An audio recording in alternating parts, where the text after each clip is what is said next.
will become contaminated.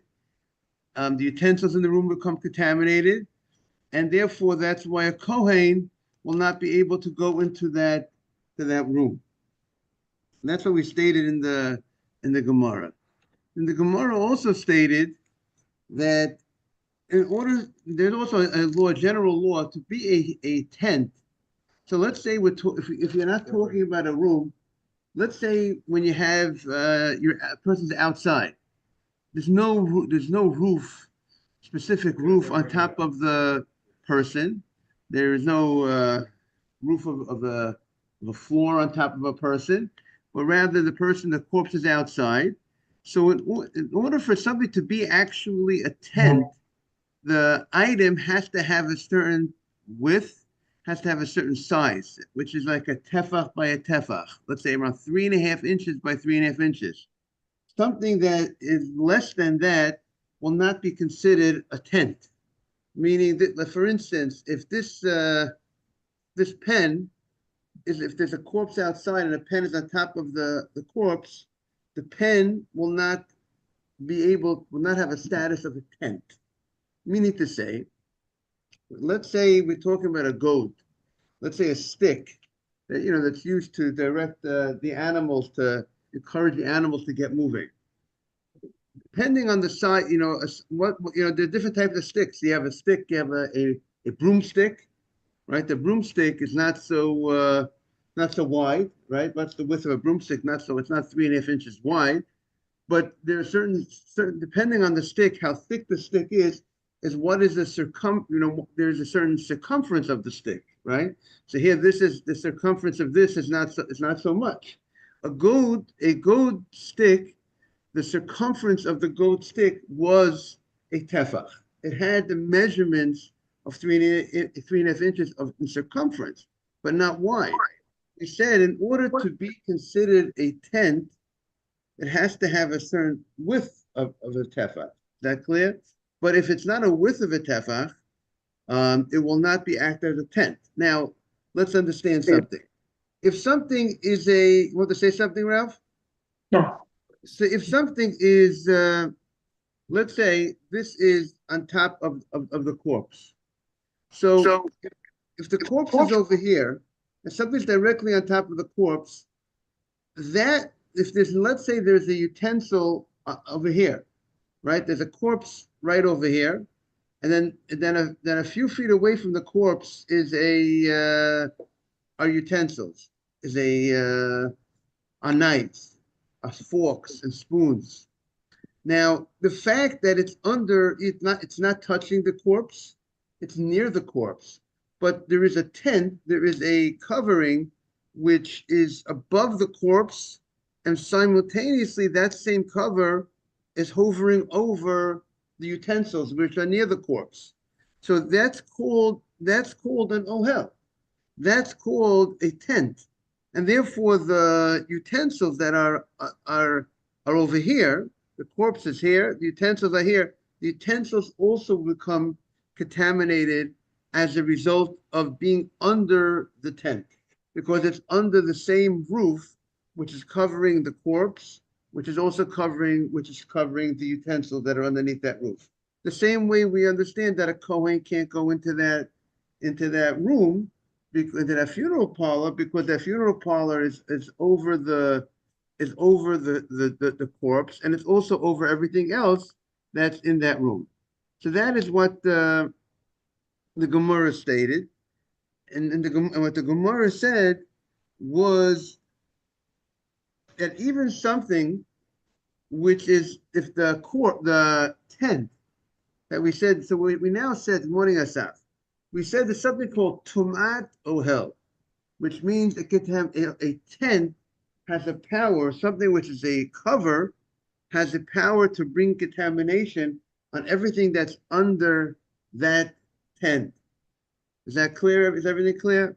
Now, what the Gemara said, they said there was 18 enactments that were enacted in the attic of Rav Hananya. The students of Shammai, Abei Shammai, and the students of Beit Hillel, they came together and they made 18 different laws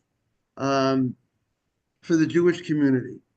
And the Gemara is trying to figure out name that tune. What are those 18 different enactments?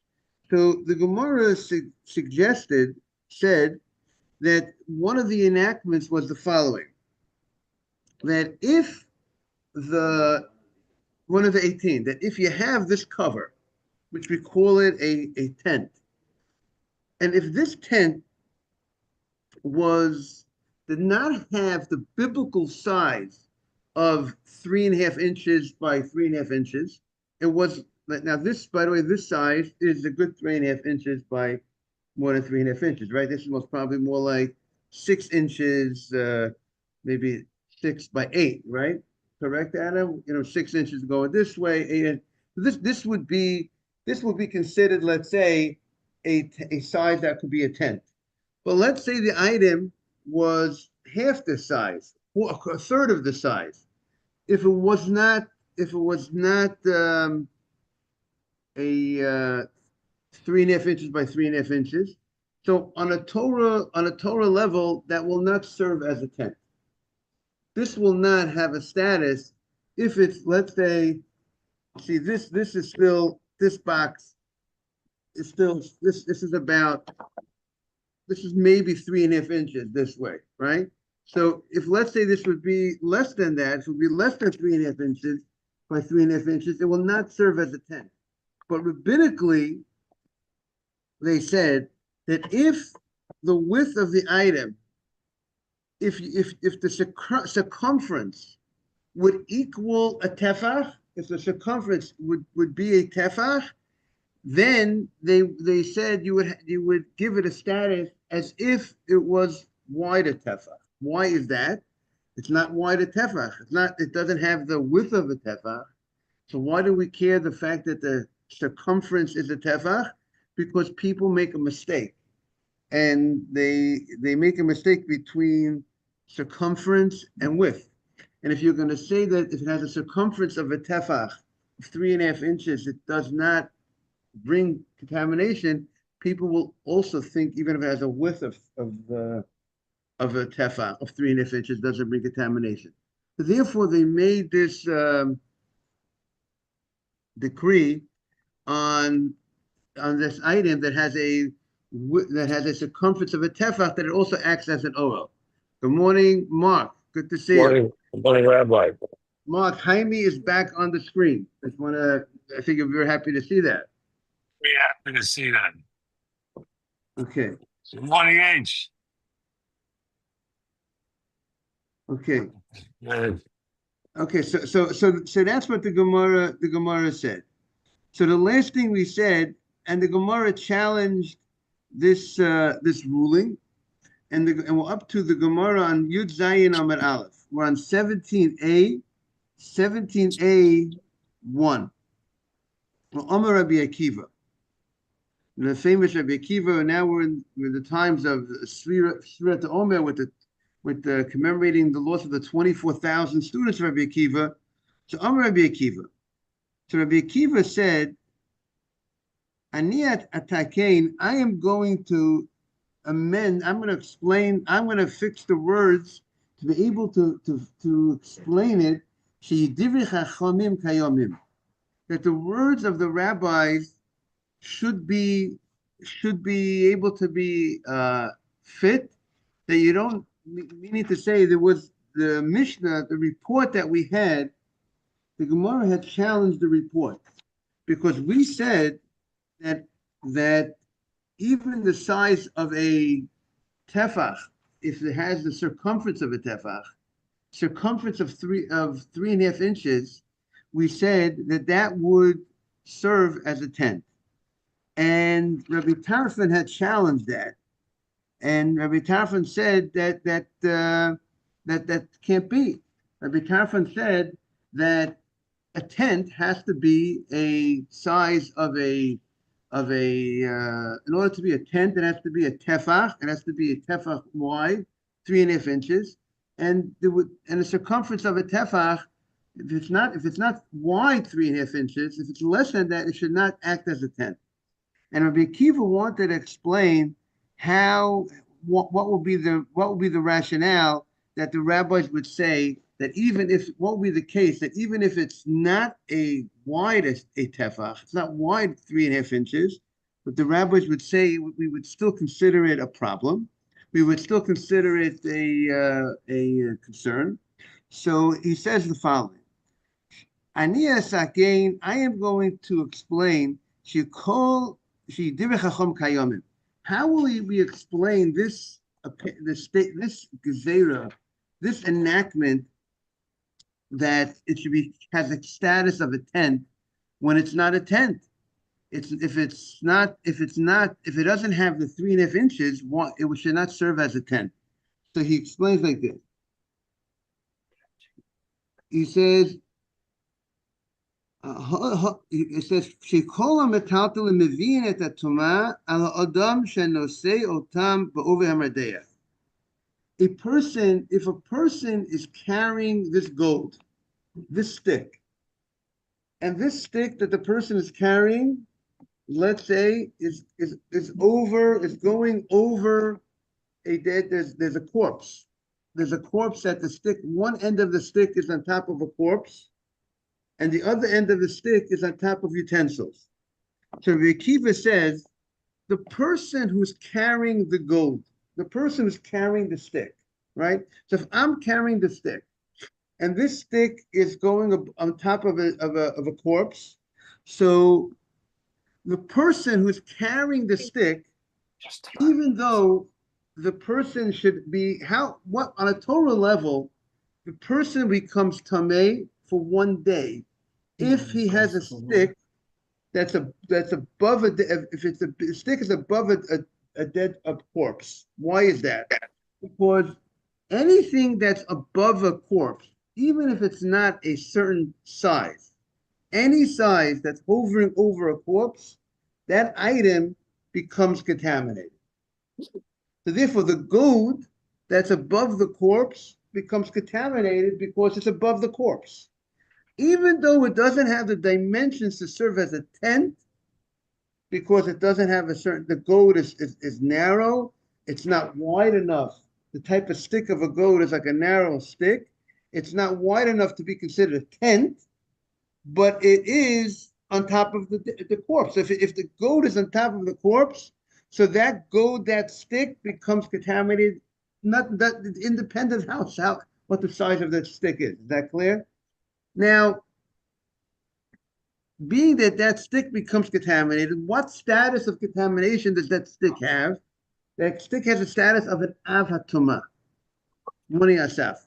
That stick has a status of an av, a dad, because the corpse itself is considered the avi avod, it's considered like the grandpa, and the person who's in the tent, or the person who's anything that's above the corpse will have the status of an avatuma. So now the stick, which is above the corpse, has the status of an av, a dead. Now an av. What is the person holding this at the other end of the stick? So the person who's holding the goat is a rishon.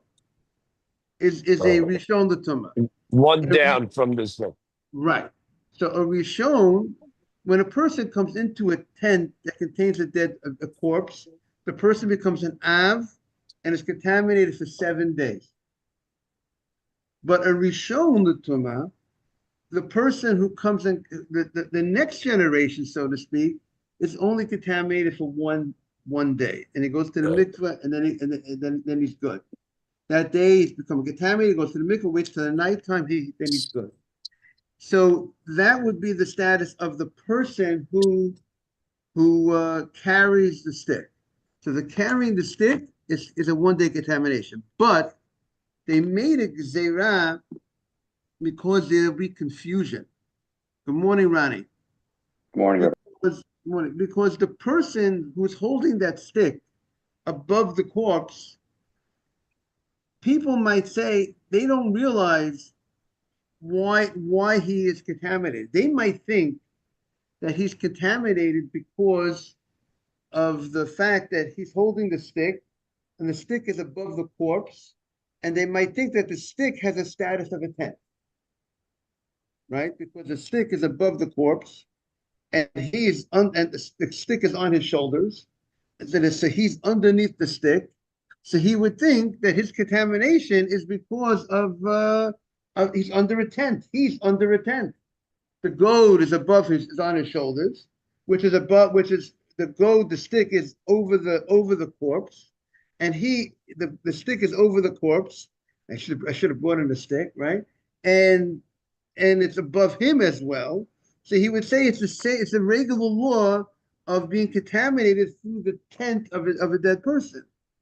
But the truth is, it's not. He will not be contaminated because of being in a tent of a dead, because he's underneath the tent, which is something on top of the corpse. Because the stick does not meet the requirements of a tent, because the stick is not wide enough to be considered a tent.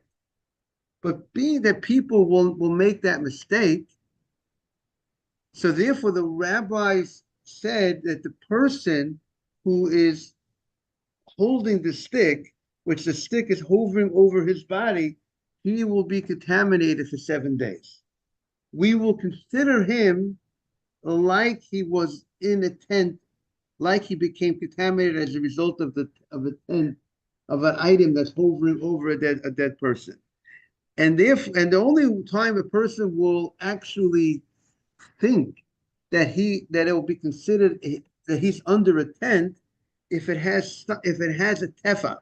If it has a tefach, even though it's not a tefach wide, if it has a tefach in circumference, so that's where people will already start thinking that he became contaminated through the tent of a corpse. So therefore, that's how Rabbi Akiva explains the enactment of the Chachamim. Amar Rabbi Akiva. Everybody's it's not a simple Gemara, obviously. These laws are not simple. So the Gemara says, Ani atakein she'yidivei Chachamim kayamim. I am going to explain how the words of the Chachamim could be explained. She'yukolam metaltelim mevi'in es atuma. All metal, anything that's a movable item, let's say this, like the goad that's on top of a corpse, if it's on top, if the person's holding on to that goad, and because that we're afraid that people will make a mistake, so if a person's holding it, he will be contaminated as long as the goad had the size that people could mistake. What's a goad? What's a goad? I don't know what a goad is. A goad is a stick. It's a stick that they use to. You want to encourage the animals to get moving. It has maybe a little pokey something at the end, and you would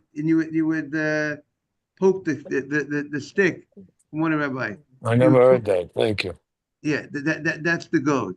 We're city people, Mark. We're not country boys. What can I tell you? Maybe I'm the only one that didn't know what that is, but I didn't. I thought it was a goat. No. Okay, so I think it's GOAD, right? That's the goat. So the Gemara says, Val atzmam, on the item itself, the utensil itself, anything is bekosher. Any amount that's above a corpse will become contaminated. Any amount, any size, and shar adam v'kelim, and if to bring contamination on other items, b'poteach tefach, right? If we have something hovering over a corpse, let's say we have this stick that's over the corpse, or any item over a corpse, in order for it to bring contamination, it has to have a width of a tefach. If it has a width of a tefach, then it could bring contamination over something else that's underneath. Like we said, let's say you have something that's a tefach wide, and it's hovering over a corpse. So let's say if the corpse, we'll use an example, have this, let's say this is more than a tefach wide, more than 3.5 inches by 3.5 inches. If there'll be a corpse over here and a knife over here, being that it's hovering over the corpse and simultaneously it's covering over something else, so the item that's underneath it will also become contaminated, but only if this cover has a proper dimension, which would be a tefach, the size of 3.5 inches, in that type of situation. So the Gemara says, a tefach is 3.5 inches. One tefach is exactly. You have right. If you have a cover, you have a tefach spread out, that's called a tenth. But if you have something less than, like we gave the example, if this is above a corpse, if this is a corpse and this is above the corpse, that will not be considered that's not a tefach. And if you have a stick, you have a whatever, that type of thing, that's not wide enough to be considered a tenth. But the stick itself will become contaminated if this pen is on top of a corpse. Let's say the corpse outside is a corpse and this pen goes over the corpse, the pen will become contaminated. But the pen will not be a tenth for something else. Because let's say here's the corpse, here's the pen, it's above the corpse, and then there's something else underneath here, right? So something else underneath this pen. So if this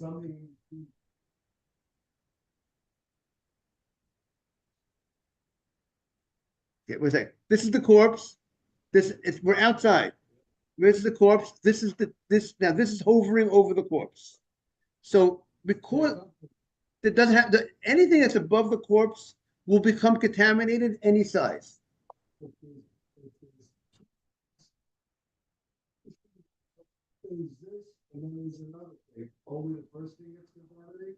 So a corpse, very good. If there's a corpse and there's a tent above the corpse, the tent would stop the contamination from going above it. If you have a proper tent. Now, the Gemara says,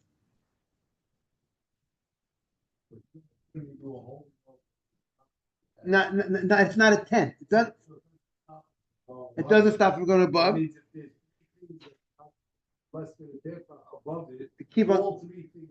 Right, it will be exactly. But since it's not a tent, so therefore, if there's something else, let's say if the corpse is here, this is the corpse, this box is the corpse, and there's something right next to the corpse, a few inches away, some utensils, which happens to be underneath this pen, which is but it would only connect it if this could be considered a tent. But if it's not a tefach, so even though this became contaminated, this item will not become contaminated. And the Gemara says,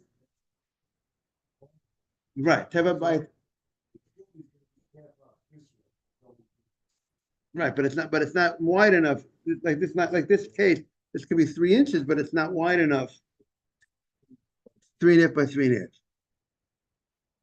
V'omer Rav Yanai, and Rav Yanai says, Madea she'amru, ein ba'avyo tefach, this v'yesh be'kefo tefach. And he explains this Madea, what is the size of this goad and the stick that we said that the rabbis made a gzeira, that it should be have the ability to have, according to this pshat, it will be contaminated for 7 days. This stick, what's the case? Madea she'amru ein ba'avyo, meaning the Mishnah said, or we said this Madea, that they made let's say the first opinion of the Gemara was that if you have this stick and it's hovering over a corpse, and simultaneously there's something else under the other end of the stick, and we'll say the other item will become contaminated, even though the stick is not wide, a tefach, what is the size of that stick? It has a circumference of a tefach. And it has to have a minimum, meaning if we're going to say, let's say like the first opinion of the Gemara, that if you have a stick, even though it's not a tefach, it could still serve as a tent for something underneath the other side, which on a Torah level it will not, because on a Torah level, in order for it to be a tent, has to be a tefach. But rabbinically, we're going to say that if the cover has a circumference of a tefach, the stick has the circumference of a tefach, people make a mistake between the circumference of a tefach and a width of a tefach. If you're going to say there's something underneath here is not contaminated because the stick does not meet the tefach, people will think even when the item is a tefach wide, they'll say the same way a circumference of a tefach does not make the item underneath the problem, even when it has a width of a tefach. Therefore, in order to remove confusion, they said, as long as it has a minimum of the size of the stick, which is the common stick that they manufactured back then, as the goad stick, the dimensions was a circumference of a tefach. So they said that will either, according to the first opinion, bring contamination on the other item that's underneath it, or according to the second shot that we started off today, that when the person is holding the stick, we said the person was holding the stick, which really the person should be a rishon, but we're going to give the person a status because the stick is really not a tent, doesn't have the width of a tefach. The person there, but the stick becomes contaminated on a Torah level because it's above a corpse, whatever size the item is. So the stick becomes an av. The person who's holding the stick becomes a rishon. But the rabbis are going to, good morning. I just want to remind you to say Birkat HaTorah before the learning. You said it already, great. I just want to remind you to say Birkat HaTorah. But the rabbis are going to say that the person who's holding the stick, people could be confused and think this person, if you're going to say he's only contaminated for one day, which in truth he's only contaminated for one day, because because the stick is not a true tent, because it's not it's not wide a tefach, it's not 3 inches wide. If you're going to say he's only contaminated for one night, people will think that when you're in a tent of a dead person, you're also only contaminated for what? People think they'll think that they'll say, listen, the person is not touching the corpse. He's holding the stick. And yet the person becomes contaminated. Why is this person who's holding the stick on his shoulders, why is he, and the stick is, one end of the stick is above a dead body, why is he contaminated?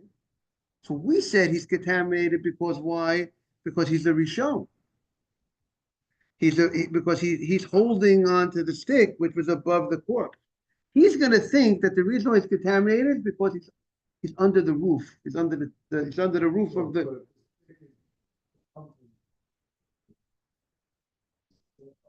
So on a Torah level, it's not a tent, but people view it as a tent. Once you reach the circumference of a tefach, people would think he's an avatum. And they would think if you're only going to contaminate it for one day, and it goes to the mikveh, people will think that when you're under a tent of a corpse, you're only tummy for one day. But that's not true. If you're under a tent, you're contaminated for how long? For 7 days. So therefore, the rabbis instituted that the person who's carrying the stick is going to be contaminated for 7 days, even though he should only be contaminated for what? For 1 day? Because people shouldn't make that mistake. But the only way people will make the mistake if the stick has at least some sort of width or some sort of circumference of a tefach. Because once it has the circumference of a tefach, people know there's something about a tefach when it comes to a tent. People don't realize that in order to be a tent, they have to be a width of a tefach. But people will mistakenly say that even a circumference of a tefach is considered a tent. And if you're going to say that he's not tummy for 7 days, people will make a mistake and think that if you're under the roof of in a roof of a room with a dead body, even if you're under the tent, you're not tummy for 7 days. And we don't want people to make that mistake because you would be tummy if it's a real tent.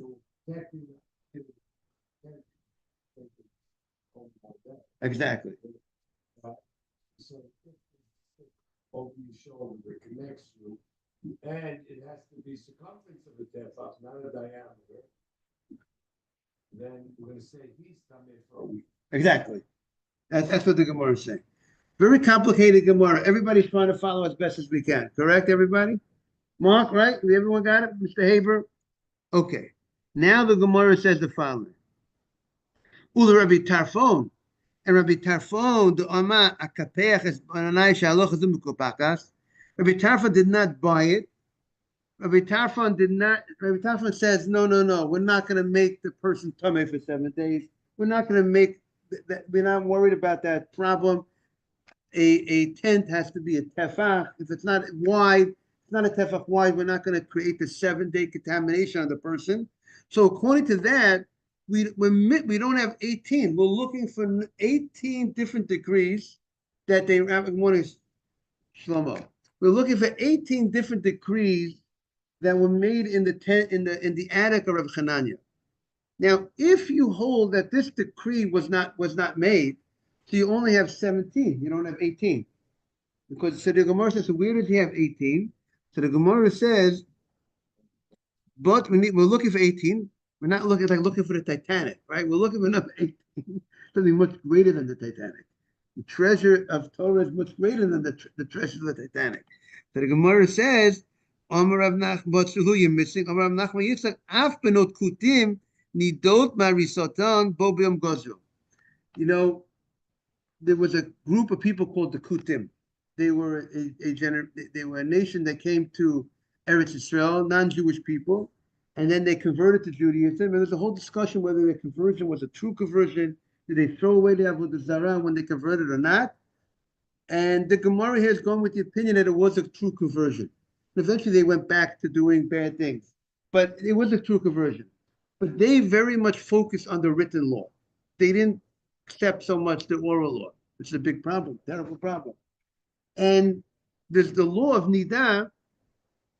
The law of Nidah, if a lady has a period, generally women have their period by the time they're 12 years old. 12 or so, they have their period. But what about if a girl had a period before 12? It's still considered a period. It still will make her Nidah. But that's not openly clear from the psukim, from the verses of the Torah. Because it's not openly clear from the psukim, they didn't buy it. They said it's only you have to be a woman, not a katana, not a minor. And therefore, the problem was if you would interact, if they have a daughter in their house and food was touched, truma was touched by them, or you don't know if it was with purity, because they didn't separate, they didn't treat anything that the girl came in, that their daughters under 12 came in contact with, even if they had a period, they did not consider it a nidah. So therefore, when the rabbis saw that, they said, you know what, we got to make an enactment that anything that comes from these kutim, we're gonna, the girls of the kutim, their daughters, we're gonna consider them nidah, even though, meaning even a regular Jew, but a regular meaning even when they're a baby, even when they're little kids, meaning when it comes to people who keep Torah and keep the oral law, they know about it, they're taught about it, and they'll say they're in nidah, and they'll treat everything just like this. Only if she has a period. Right, she wouldn't. Now, I wonder in those days. I wonder in those days maybe they went to the mikveh before marriage for the purpose of removing the contamination. But today we don't go to mikveh before marriage. That's a bad thing to do. We don't want to encourage people having relations before they're married. But being by these kutim, therefore they made a gzeirah they said that these daughters, they didn't treat it like anything. They treated like everything is regular. I'm a period, therefore we have to be careful. They have to be careful with the. And that's what it was, probably that's what they had to do in those days. Okay, I want to wish everyone a beautiful day. I have a grandchild's brit tomorrow. And but I have Rabbi Moshe Feinstein's great grandson is going to be covering tomorrow. He's coming in from the Lower East Side to cover the class. So if everybody wants to show up, they're gonna miss you tomorrow. So if everybody's able to come, that will be. He's making a special trip from downtown. Maybe if everyone could be on the Zoom and live, Thank you very much, everybody. Thank you, Rabbi. Have a great day. Yeah, you too. Thank Ronnie. Great to have you back, and Asaf Thank and Ralph. Great to have everybody. All the best. Take Come care. on. Great day. You too. And it was great to have Jaime on earlier.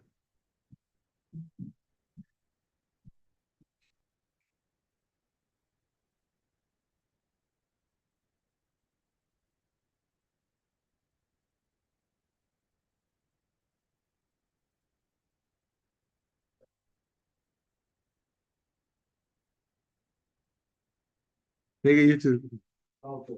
Thank you so much. You too. Only good thing. You too. So great to see you. My great grandchild's Brit tomorrow. Thank you very much.